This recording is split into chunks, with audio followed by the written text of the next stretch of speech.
Hey, fourth grade. Today we are finishing out the Southwest region with lesson 5 on landmarks. This is one of my personal favorites because you get to see where you get to travel to. So today we're going to be learning about important landmarks that are located in the Southwest region of the United States. We know we'll be successful when we can describe some of the natural and man-made locations in the Southwest region of the United States and explain what landmark you would like to visit in the Southwest. Okay, our first landmark is the Grand Canyon. So the Grand Canyon is the most famous landmark in the Southwest. The Grand Canyon is 217 miles long. Parts of the canyon are a mile deep and 18 miles wide. Wow. It is so deep that the top and the bottom have different weather. At the bottom of the canyon is the Colorado River. This river has been flowing through the Grand Canyon for millions of years. The force of the water has caused the walls of the canyon to erode or wear away over time. Many people today visit Grand Canyon National Park. The tourists enjoy hiking, riding mules on trails, rafting on the Colorado River, or simply looking at the beautiful landforms. And here I have included a video of the Grand Canyon.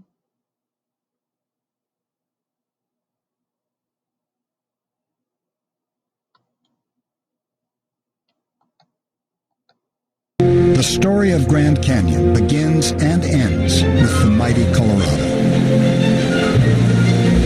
It's one of North America's major rivers, the prime shaper of this epic landscape. In a desert land where moisture is scarce, this river is the lifeblood of the entire ecosystem. Sustenance for a dry world.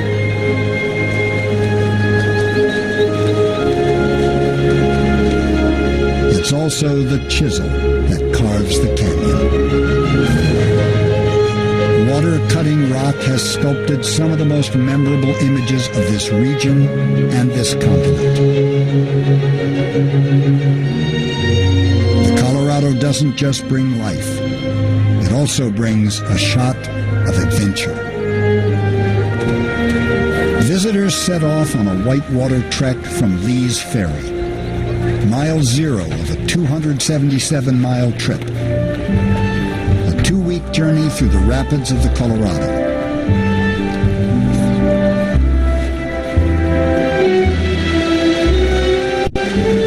Early attempts to travel this river by boat often met with disaster.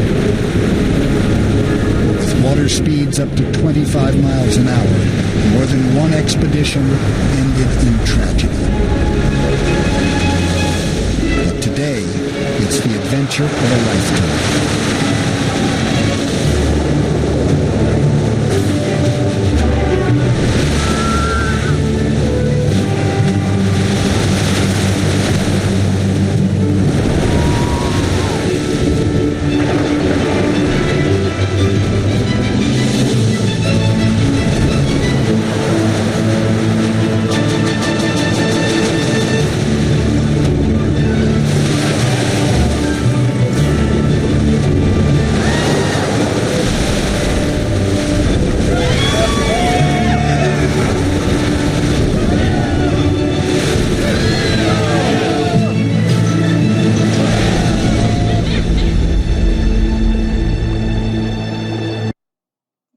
So maybe some of you all would be interested in rafting on the Colorado River through the Grand Canyon. I'm sure it is beautiful.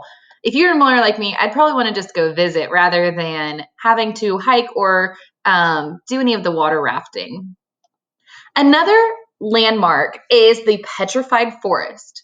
So when you go into the Petrified Forest, it's not like walking into a normal forest. It is more like walking into the desert. Petrified wood is the fossilized remains of prehistoric trees. Millions of years ago, the trees died and were covered with mud and volcanic ash. Minerals in the mud replaced the tree's living matter and eventually hardened into stone. Most of the petrified forest is still buried under the sand, and only some small parts have been revealed to the surface by erosion. Petrified wood found in the region is made up of almost solid quartz. Each brightly colored piece is like a giant crystal sparkling in the sunlight as if covered by glitter. So maybe that's a place you would like to visit. Another location is the Johnson Space Center. So Johnson Space Center is in charge of NASA's human spaceflight program. All of NASA's astronauts live and train at the Johnson Space Center, or they're calling it JSC. JSC also trains foreign astronauts bound for the International Space Station. The Space Vehicle Mock-up Facility allows astronauts to practice operating the 430-ton space station with a full-scale models. Astronauts practice spacewalks at the Neutral Buoyancy Lab, an enormous pool that holds 6.2 million gallons of water. JSC's Mission Control Center plans, supports, and operates every NASA human spaceflight mission. Teams of engineers at Mission Control are on duty around the clock every day, keeping watch over the astronauts on the space station.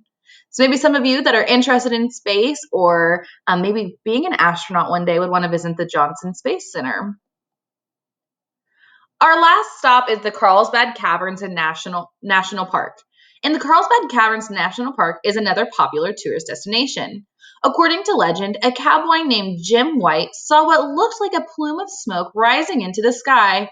That smoke was actually a cloud of bats flying out of the cave entrance. Hundreds of thousands of bats sleep in the caverns during the day. At night, they leave a giant whirring cloud to hunt for food.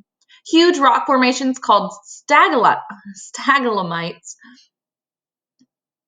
and stalagmites and stalactites decorate the rooms of the more than 80 caves in the park. The Hall of Giants is as big as 14 football fields. The Green Lake Room has a very deep green pool in one corner. The King's Palace has a large formation that looks like a castle in the center. And I wanted to also show you just a quick 2-minute tour of the Carlsbad Caverns.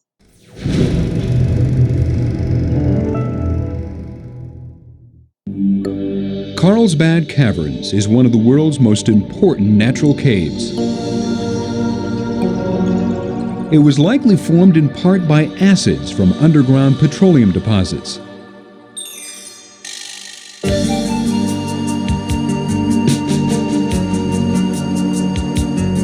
One of our first stops is at Devil's Spring. Along the way, we come upon the Whale's Mouth and the Baby Hippo. Iceberg Rock is located at the 650-foot level. It is a giant rock that collapsed during the early development of the caverns.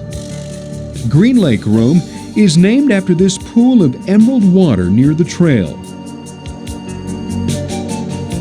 The frozen waterfall looks like a cascade caught in the icy spell of winter. The King's Highway winds its way through the King's Palace, with its vaulted ceiling and countless stalactites. The King's Palace is thought by many to be the most beautiful room in the caverns. The Eternal Kiss is a stalactite and a stalagmite that almost touch. Passing through the keyhole leads to the Queen's Orchestra, a clustered formation resembling an alien orchestra playing in the depths of the earth. In the Queen's chambers, thin draperies of stone adorn the ceilings and walls. Leaving the Queen's chambers, we enter the Papoose Room. These splendid draperies have been colored by trace minerals such as iron oxide. Our tour brings us again to another section of the King's Palace. It is truly a royal hall of breathtaking size and splendor. The Grape Harbor leads to the Big Room, the largest underground chamber that you will ever visit in the United States. The room is over 1/4 mile in length. New Mexico's Carlsbad Caverns is home to about 500,000 Mexican free-tailed bats. Every summer evening, the swarms emerge for their nightly feeding. 5,000 bats leave the cave every minute during the flight's peak.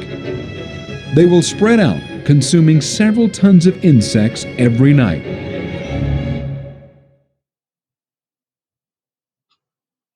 Awesome. I had to just show you some of the beautiful sections of the Carlsbad Caverns so that you guys are able to see it.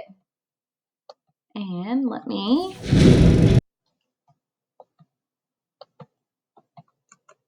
There we go. And Our journal question today is, after learning about and seeing some landmarks located in the Southwest region, where would you like to visit and why? So make sure you guys use some of the items that we talked about and make sure you give a good reason as to why you would choose that landmark to visit in the Southwest. Good job today, 4th grade. Can't wait to see you again soon.